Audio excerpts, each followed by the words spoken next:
So in this video, we're going to understand purposes of the remaining registers. Let us go through the presentation.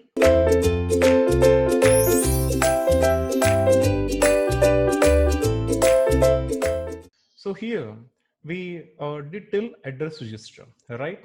Address register is going to hold the address part, which is going to be specified by the CPU to locate in the main memory.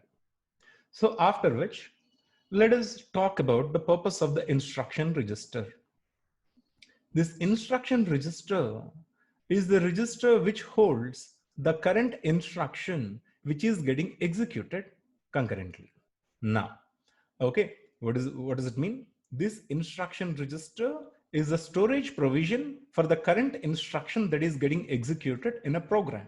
Okay, if the current instruction that is getting executed is a 23rd instruction, the 23rd instruction will be available in the instruction register. So that's it. So when it comes to the instruction register, as you know that an instruction is an integral part of a program, and every instruction, each and every instruction within a program must be executed. When it has to be executed, when it is getting executed, this instruction should be brought into the instruction register within the CPU for execution. That is it for the instruction register. When it comes to the data register, this data register is going to hold the operand for the instruction.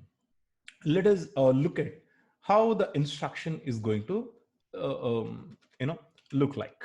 Here, see, I showed you people, this is the word field in which either the instruction or the data will be residing, right?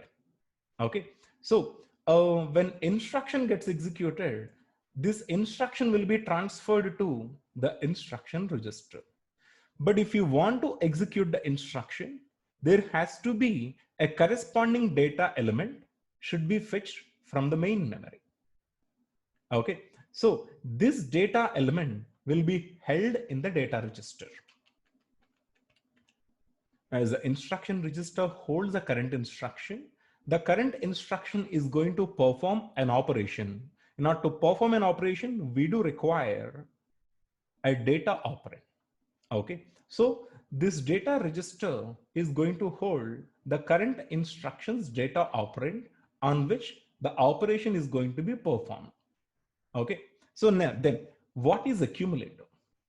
This accumulator is a key register, is an important register which plays a vital role in the total number of registers in CPU. What is the purpose of accumulator? Try to understand.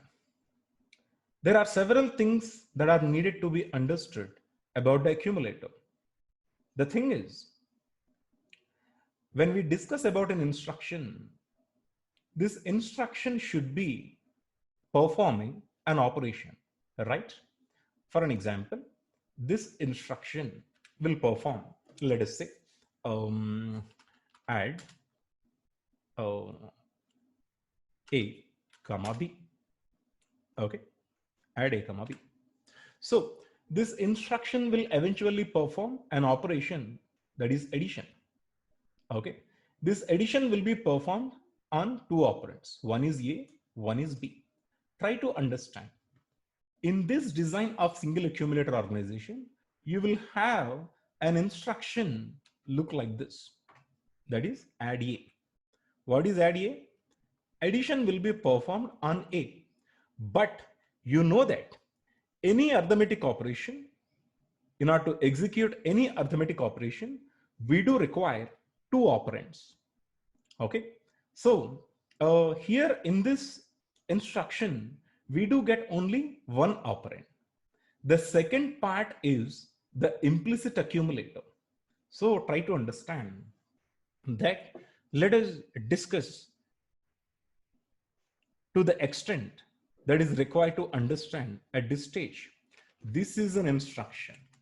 This is an instruction. What is the instruction? Instruction will have an opcode and an operand. Okay, but in order to perform this operation, arithmetic operation, I do require two operands. Okay. So one operand is A. What is A? A is an address in the main memory. Okay. So when you declare a variable A, immediately one memory address will be supplied to this A. One memory address will be assigned to the variable that you have declared. Okay. So let us say we'll call it as A that. This A is a memory location under which there is a data. Okay. Let me show you. This is the main memory address which is assigned to A. This address is, let us say, 240. Okay. Let us stay focused and understand this. Now, when you declared A in your programming language, an address of 240 is assigned to A. Okay. So whenever you initialize this variable A, the value will be stored under this memory location 240. In this 240, the value that might have been declared already is, let us say, 500. Okay. So under 240, I do have a value that is 500. So every time when you try to access A, this address will be accessed. Okay. Add A meaning we are calling an address. Okay. In which there is an operand. So when you try to execute this instruction add A, the address of the A will be located. The address of the A will be located under which there is an operand, right? 500. 500 is an operand. This 500 will get transferred to the data register. This 500 will get transferred to the data register. Okay. As you execute the instruction, you do require two operands. One operand is the data register is transferred to the data register. One more operand is the implicit accumulator. I hope you got it. That is purely because in the single accumulator organization, this instruction will have only one operand. But in order to perform any operation, any arithmetic operation, we do require two operands. One operand will get transferred to the data register. One operand which is specified by the address in the instruction register, the value of that operand will get transferred to the data register. But we do require the second operand also. The second operand is a default operand that is accumulator. Okay, that means that this operation is going to be like accumulator is equal to, I'll type it here. Accumulator is equal to accumulator plus memory of A. Okay. So what is this A? A is specified by its address, that is 240. Under 240, the content is 500. Did you get it? So finally, the eventually add A meaning accumulator is equal to accumulator plus memory of A. So the A, as A is getting transferred to the data register, there has to be one more operand that has to be a part of the operation. That is always accumulator. When you execute an instruction, you do require two operands. One operand will be specified by the address within the instruction itself. Second operand is always accumulator, which means that add A will lead to an operation. Accumulator is equal to accumulator plus memory of A. This is the thing that is going to be performed. So,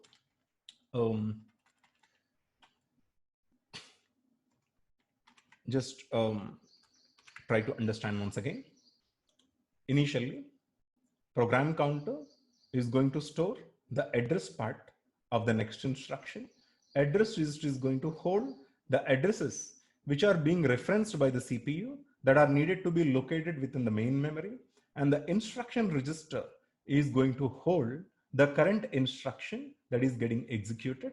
This instruction register will have an opcode part and an operand field. Okay, the address of the operand rather. Okay, this instruction register will actually look like add 240. Okay, why I'm not putting A here? A is a convention which you are going to use in your high level language. That is, when you perform an operation, you will refer to it by its label of the variable. When you declare a variable A, every time you're going to use the convention of the label A throughout your program. When you want to access that particular variable, you're going to refer to it by the name what you have given assigned to that variable A all the time. But when this instruction is being executed in the CPU, always this variable will be called by its address. Okay, there cannot be A here. There can be only the assigned address to that particular variable that you have declared. In this case, A is given an address in the main memory, that is 240. Okay, so an instruction will look like this, that is add 240. So for that, we need to access the contents of memory of 240 into the data register. That is 500 will get transferred to the data register. Second operand that is needed for this addition is accumulator. Eventually, the operation that is going to be performed is accumulator is equal to accumulator plus the contents of the data register. What is the contents of the data register? That is 500. Accumulator is equal to accumulator plus 500. This is how an instruction will get executed. Okay, and during which how the instruction going to be fetched, decoded, and executed, we are going to understand in the next subsequent class when I discuss about instruction cycle. Okay, so next comes to temporary register. We discussed about program counter, address register, instruction register, data register, and accumulator. All right. Next comes to temporary register. What is the purpose of temporary register? Try to understand. This temporary register is going to hold the temporary variables of a program. When you work with a program, when you execute a program, you might well initialize, rather declare a lot of temporary variables. But this temporary variable scope is to a limited to a specific portion of a program, right? So those variables, for an example, I mean, to be specific, these temporary variables like the parameters that you're going to pass to a function, rather, the scope of that particular variable will be pretty much specific to a localized location.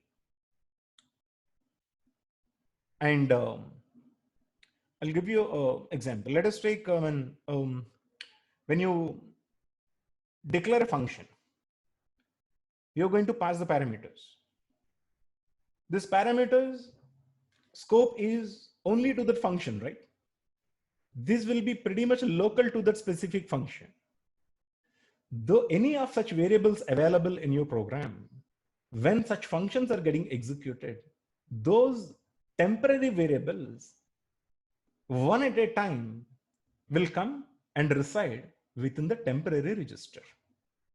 Okay, so that is the definition of a temporary register. Simple. Temporary register is going to hold a temporary variable. Simple. Okay, then let us talk about input register and output register. These two are, these two registers are very important registers for the user to communicate with the system. For an example, when you type something, you want to send a character into the CPU, right? When you press a key in the keyboard, a character will be generated. The generated character must get transferred to the CPU, right? So we need to have a register which accepts the character that are being generated by the peripheral devices. So when it comes to the input register, this input register receives the characters which are generated by the input devices. When you press a key in the keyboard, the character will get transferred to the input register. And similarly, when you want to send an output to any of the consoles, rather the peripheral devices. First of all, the output character, the character that should be sent as an output, that should be transferred to the output register. This is the thing. Where input register is, while input register is accessing the inputs from the input devices, output register is going to accept the character that is needed to be sent to the output devices. These are the specific purposes of input register and output register. But try to understand, when you type a character, are you going to give an output? Actually, the origin or the destination is only main memory. Okay, these input register, output register are only the temporary storage locations within the CPU. When you type a character, eventually the character will get transferred to the main memory only. Okay, your intention is not to give the character, not to store the character in the input register all the time.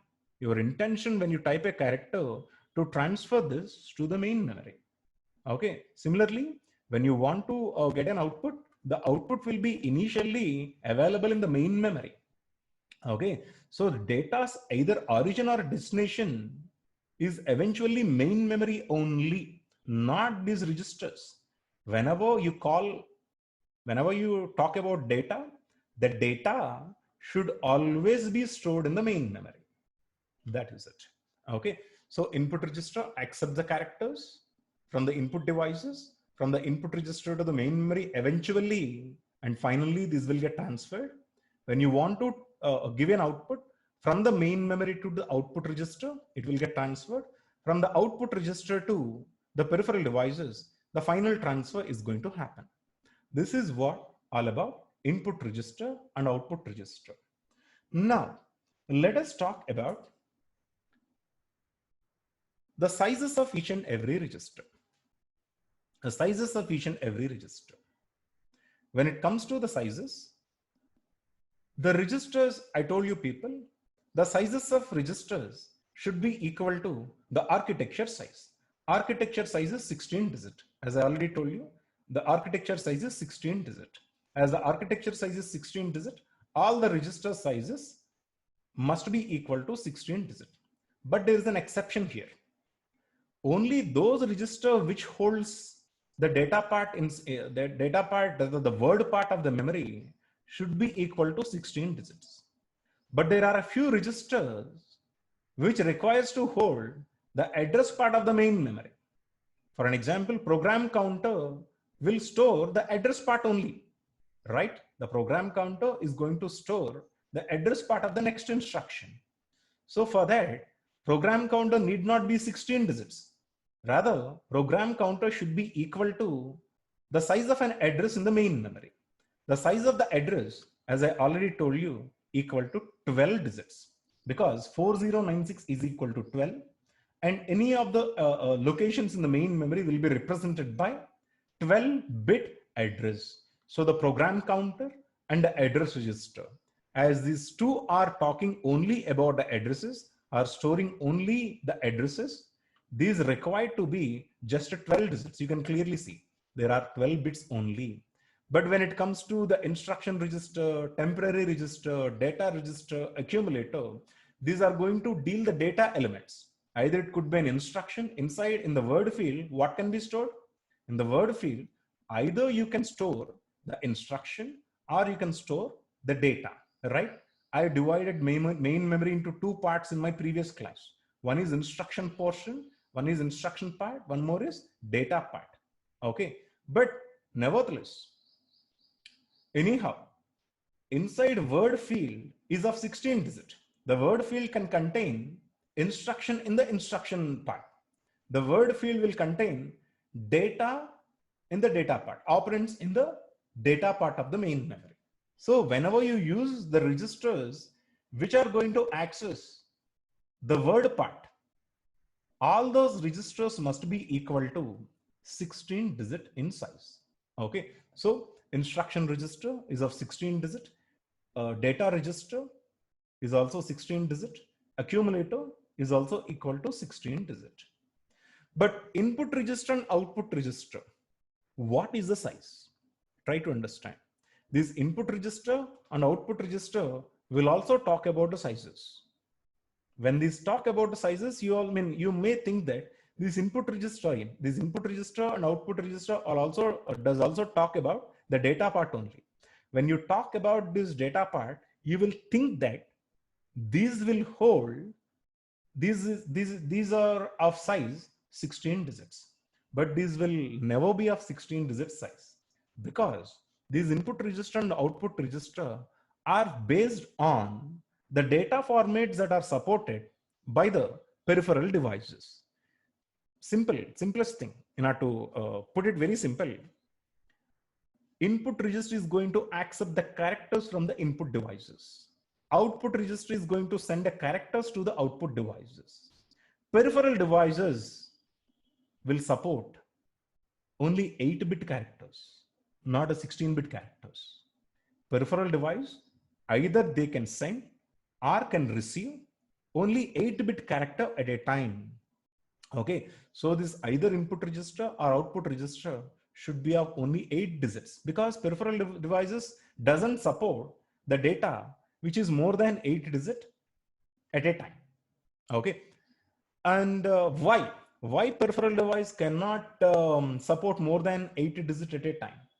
That is because peripheral devices are based on ASCII format.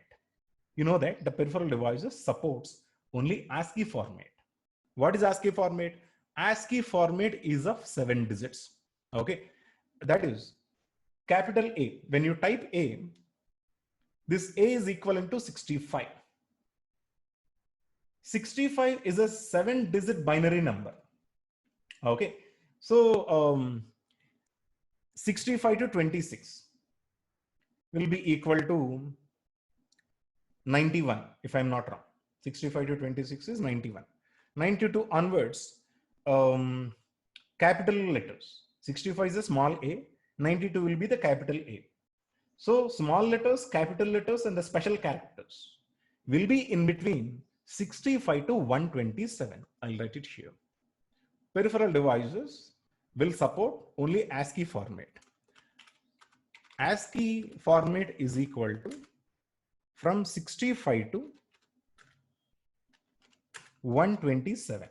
Okay, 65 represents small a, 127 represents a special characters. So 65, 66, 67, small a, small b, small c, so on. When it ends, capital A gets started. After which, after the capital letters are also finishes, then special characters follows. So ASCII characters are in between 65 to 127. When you want to represent this, 65 to 127, you do require a 7-digit binary format, because when you convert this decimal 65 to a binary digit, you will get a 7-digit binary digit, 7-digit binary number. Similarly, 127. But at 128, there will be 8-digit binary number. When you convert this decimal number into a binary number, you will get a 8-digit binary number from 128 onwards. But ASCII characters are just in between 65 to 127.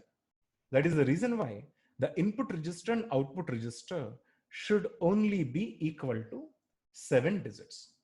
Okay, but we cannot design anything with a 7-digit. The smallest measurement in the computer system is a byte. So both input register and output register must be equal to 8 digits. 0 to 7 will be equal to 8, right? So both will be equal to 8 digit, in which 1 digit will not be used. Only 7 digits are going to be used to accommodate a character. The remaining digit cannot be used, and that remaining digit can be used for some special purposes. What are those special purposes? We can understand in the course of the lateral videos. Okay, so that is it. I think that you got the purpose of each and every register here and the size of each and every register. Program counter holds the address part of the next instruction, should be equal to the size of an address in the main memory. The size of address is equal to 12 digits, because 16 digits 4096 is equal to 12 digits. 12 digits. So address part is equal to 12 digit. So program counter must be equal to 12 digits, and also the address register should be equal to 12 digits. When it comes to the instruction register should be of 16 digits, right? Because instruction register is going to hold the word which is inside here.